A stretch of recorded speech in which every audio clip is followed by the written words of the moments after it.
Well, the ignored Creator is rejected by most, and chapter after chapter of God's Word records that the Creator is known by only a few, ignored by many, and rejected by most. That's the bulk of the Old Testament. And so the Creator God sent spokesmen to speak for him called prophets, and they were either rejected or only temporarily heeded. I mean, you can think of them. Jonah temporarily oversaw a little revival in Nineveh, and then it went right back to a cult and murder and everything else. Daniel oversaw a little revival in Babylon, and then it went right back to idolatry and materialism. And the other prophets to Israel saw temporary responses, but the people went right back. So, the Creator himself comes to live on earth. And we've just crossed into Matthew. By the time we come to the New Testament, the same pattern continues. Few are knowing God or following him or obeying their Creator. So the Creator who has been ignored and rejected, actually comes down to become a human. Christmas is the Creator becoming a human.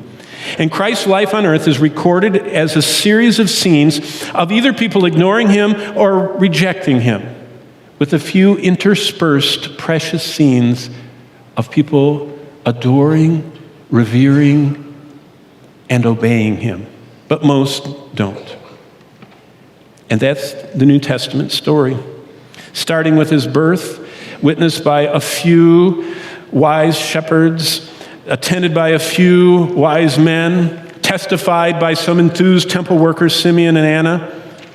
But by and large, the Creator is known by few, ignored by the many that are close enough to be even heard of him, and rejected by most. So the Creator introduces himself in person to his creatures. I mean, this is Jesus' ministry. After 30 years of living a life that no human had ever lived, the Creator in human flesh is heralded by the last and greatest prophet, John the Baptist, got the attention of the whole nation. And he pointed at Jesus.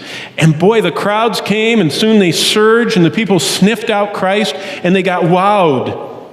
But then they slowly settled back into their own ways, not his. By the end of the mightiest ministry ever witnessed on earth, people were still yawning. So the New Testament Gospels end with the Creator ignored, then rejected. Not even the shriek of howling demons who cried out in dread when they faced their Creator and could move the people, neither could the parade of those healed, the lepers, the blind, the mute, the deaf, even the dead he raised. No one ever said his miracles didn't happen. All they said is, we don't want to revere and worship and obey him. No religious leader said he didn't do those miracles. Read carefully. They just didn't want to bow before him. Again, the Creator is known by so few, ignored by many, rejected by most. So the next event is the ignored and rejected Creator is murdered, and he came to give himself as a sacrifice for his fallen and dying creatures, so he does. He suffers shame and scorn before the cross, and then pain and suffering on the cross, and finally hanging there, as we saw on Thursday night, as Exodus said, with his arms outstretched. He becomes sin for us. That's one of the greatest, hard to comprehend events, that God made Jesus become our sin.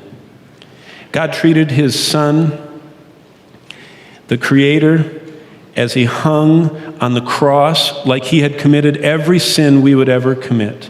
And as soon as he had suffered in that way, Christ died and his body was buried. And that finishes that much of the Bible. That's through Genesis 1 to John 19.